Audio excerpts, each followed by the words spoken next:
بسم اللہ الرحمن الرحیم۔ السلام علیکم۔ ابن العربی فاؤنڈیشن میں خوش آمدید۔ کتاب الاسراء کی ریڈنگ کے حوالے سے دوبارہ ایک نئی ویڈیو میں حاضر ہیں۔ آج ہم دیکھیں گے کہ پہلے آسمان فلک قمر میں شیخ نے حضرت آدم علیہ السلام سے اپنی روحانی معراج میں جو بات چیت کی ہے، جو مکالمہ کیا ہے، اس کے الفاظ کیا ہیں، اس کا اسلوب کیا ہے، اس میں گہرائی کیا ہے۔ تو شروع کرتے ہیں۔ شیخ فرماتے ہیں، سالک کہتا ہے، جب اس نے مجھ پر آسمان اجسام کھولا تو میں نے روحانیت آدم علیہ السلام کو دیکھا۔ آپ کے دائیں طرف خوش بختوں کی جماعت تھی، آپ کے بائیں طرف بدبختوں کو کھڑے پایا۔ آپ نے مجھے محبوب کی طرح گلے لگایا، اور جب میں نے حال احوال دریافت کیا تو فرمایا، اے بیٹے، میں بلاد مغرب سے چلا اور میرا سفر جانب شہر یثرب تھا، پس 40 راتیں سفر میں رہا اور یہی میری خلوت تھی۔ جب میں وہاں پہنچا اور وہ اسباب مکمل ہوئے کہ جن کا امیدوار تھا، تو میں نے اپنے ایک ساتھی، ایک خاص دوست سے پوچھا، کیا تمہارے شہر میں کوئی عالم بھی ہے کہ جس کا قصد کیا جائے؟ یہاں کوئی مدرس بھی ہے کہ جس سے فیض لیا جائے؟ وہ بولا، ہاں، ایک مدرس تو ہے کہ بحث و تحقیق میں اس کا کوئی ثانی نہیں، اور نقل و خبر میں اس کا کوئی صائب نہیں۔ اس کی کنیت ابو البشر ہے، اور وہ مدرس مسجد قمر ہے۔ اس کا معاملہ بڑا عجیب ہے، اب اس کے اور تیرے درمیان نہ کوئی رقیب ہے، یعنی کہ اب تو اور وہ بالکل آمنے سامنے ہو۔ میں ایسے اٹھا جیسے قید سے رہائی پائی، اور ایسے بھاگا جیسے خوف سے نجات ملی۔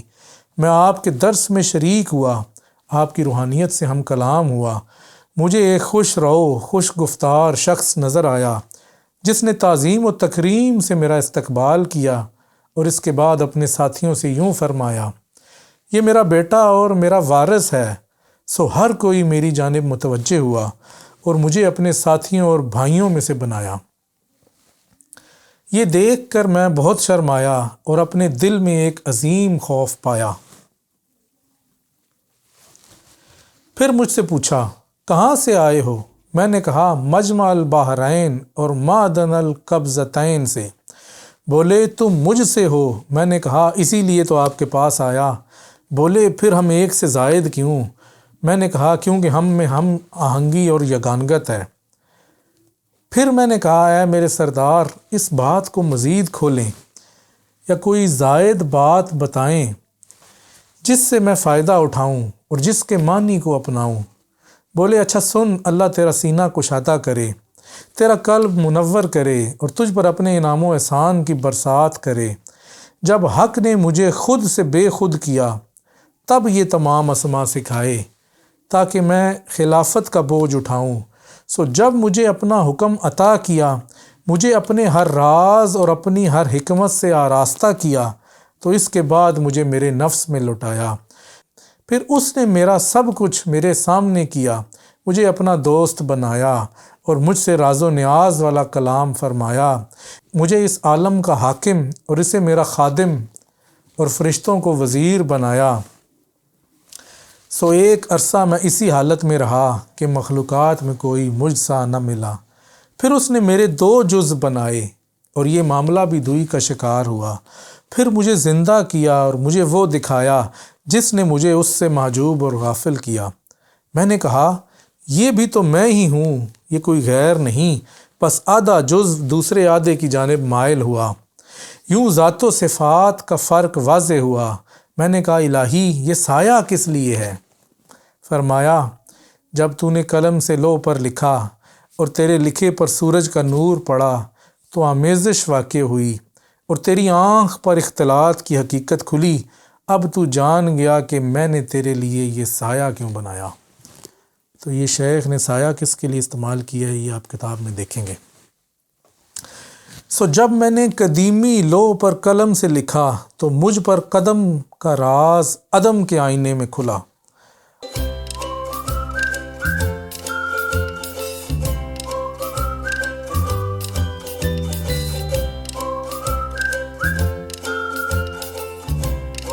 اب میں یہی کچھ پڑھاتا ہوں جو مجھے پڑھایا گیا، انہیں وہی کچھ بتاتا ہوں جو مجھے بتایا گیا۔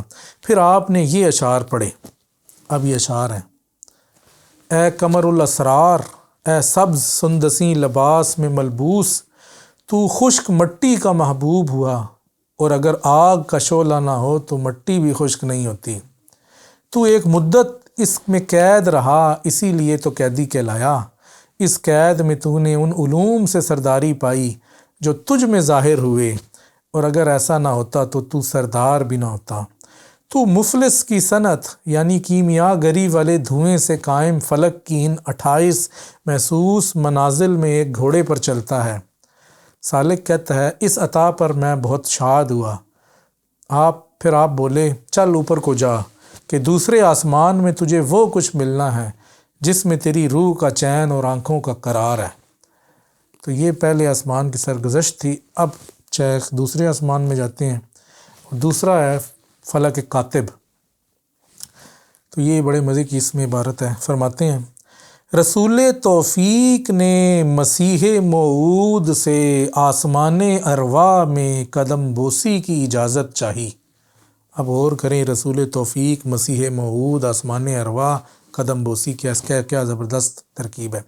تو دید عیسیٰ سے میری روح نے تراوت پائی، جب میری حیات کا آپ سے اتصال ہوا، اور میری ذات کا آپ سے وصال ہوا، اور کونا کونا آپ کے نور سے منور ہوا، کہ یہ ہے آپ کی عطایانہ نگاہوں کی کرم فرمائی۔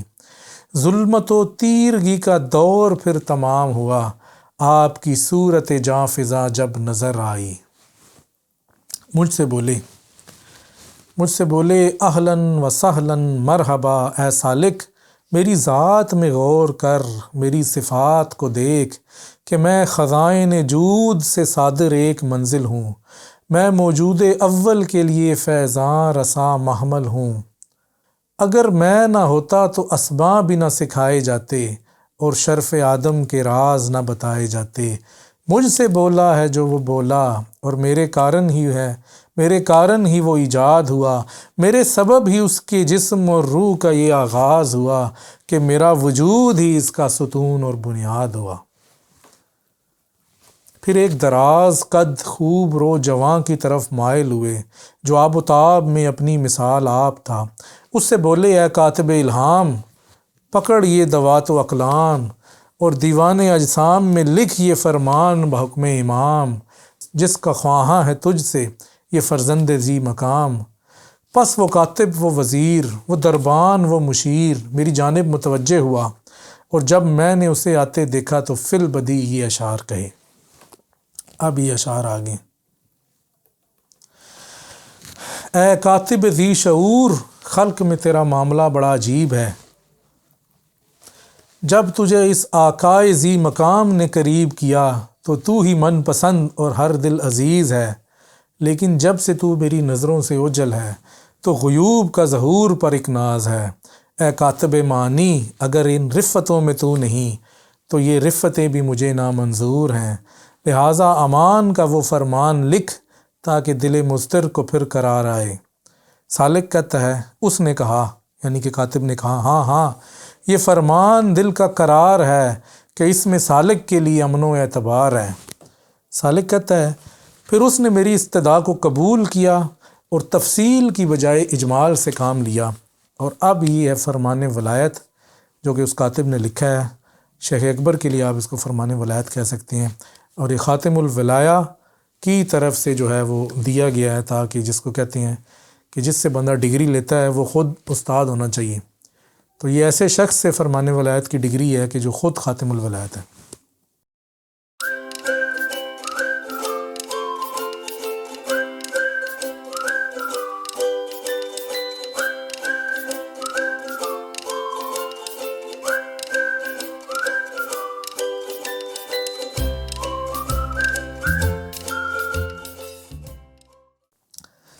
بسم اللہ الرحمن الرحیم، درود بر سیدنا محمد الکریم۔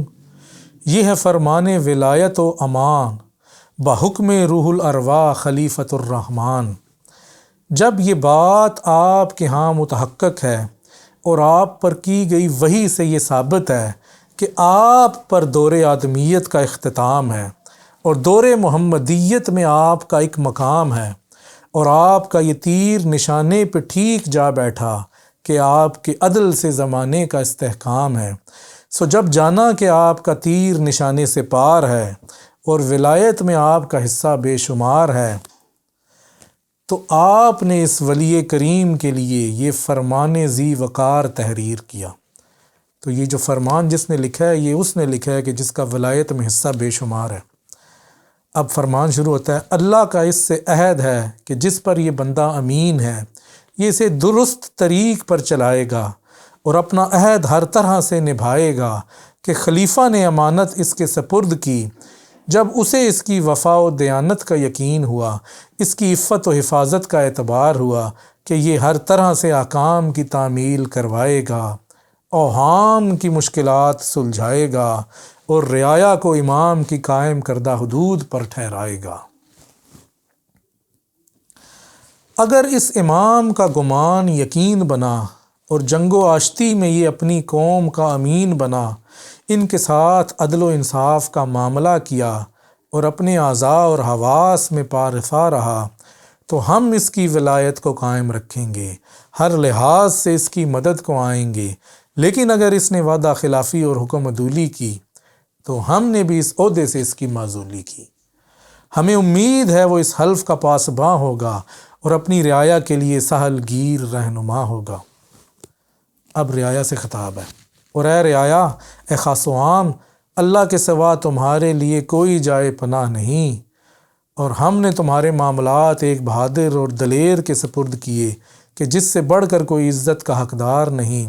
ہم چاہتے ہیں کہ تمہیں بہترین حصہ پہنچائیں اور بہتر طریق پر تمہاری امداد کی جائے۔ سو اب جو یہ کہے وہی ہمارا کہنا ہے، اور اب جو یہ کرے وہی ہمارا کرنا ہے۔ اس کی زبان اب ہماری زبان ہے کہ اب یہ ہمارا نائب اور ترجمان ہے۔ اس سے ہمارا وعدہ ہے کہ یہ تمہیں زندگی لوٹائے گا، تمہاری اس بد نظمی کو سلجھائے گا، تمہیں مرگ مفاجات سے بچائے گا، اور جو تم نہیں جانتے تمہیں وہ کچھ بتائے گا، اور تمہیں یہ باور کروائے گا کہ تمہارا لوٹنا ہماری ہی جانب ہے۔ چاہے جتنا وقت درکار ہو، چاہے جتنی مدت بیت جائے، تم یہی کہنا ہم نے سنا اور مانا، اور پہلوں کی طرح یہ نہ کہنا ہم نے سنا اور نہیں مانا، کہ ہم نے انہیں ایسا توڑا کہ جڑ نہ سکے، ایسا مارا کہ اٹھ نہ سکے۔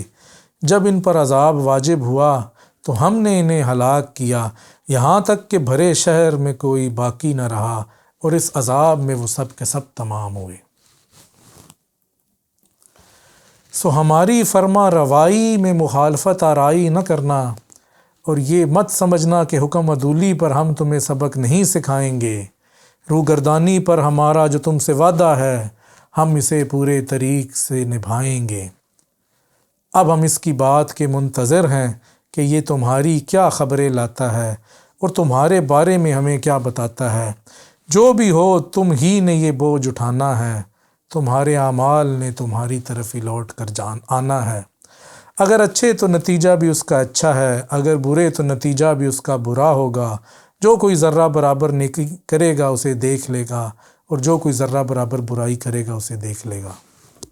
ہر نفس اپنے اعمال کا بوجھ اٹھائے گا، اور اللہ سب جہانوں سے بے نیاز ہے، اور ایمان والوں کا بھروسہ تو اللہ پر ہے۔ اور درود ہو محمد خاتم النبیین پر، اور سب تعریف اللہ رب العالمین کی۔ والسلام علیکم ورحمۃ اللہ وبرکاتہ۔ تو یہ اب ولایت کا جو فرمان تھا وہ ختم ہوا۔ اب اس کے آگے سالک کہتا ہے، میں نے امان کا یہ فرمان لیا کہ آقا اور اس کی مخلوق میں کے درمیان مقام ترجمان لیا۔ سو جب اس نے میرے فیصلوں میں عدل پروری پائی، میرے احکامات اور فرمودات میں درستگی پائی، تو بولا تو نے کیا خوب کیا، اور میں ہی تجھے اس کا بدلہ دوں گا کہ میرے حکم کے نفاذ میں تو بے مثل و بے نظیر ہے، اور اس مقام سے اوپر بھی ایک مقام عظیم ہے کہ جس کا مشہد بڑا کریم ہے۔ یہ سکھ کی منزل ہے، اس میں دکھ کا ڈیرا نہیں، یہ مقام جمال اور جائے اجمال ہے۔ سالک کہتا ہے، توجہ اس مقام کی جانب بلند ہوئی، اور اس پر عائد حجابات کو چاک کیا۔ تو اب یہاں سے جو ہے وہ شیخ تیسرے آسمان پہ جائیں گے جو کہ آسمان جمال ہے، اس کے بارے میں ہم اپنی نیکسٹ ویڈیو میں بات کریں گے۔ تو فی الوقت آپ سے اجازت چاہتے ہیں۔ السلام علیکم ورحمۃ اللہ وبرکاتہ۔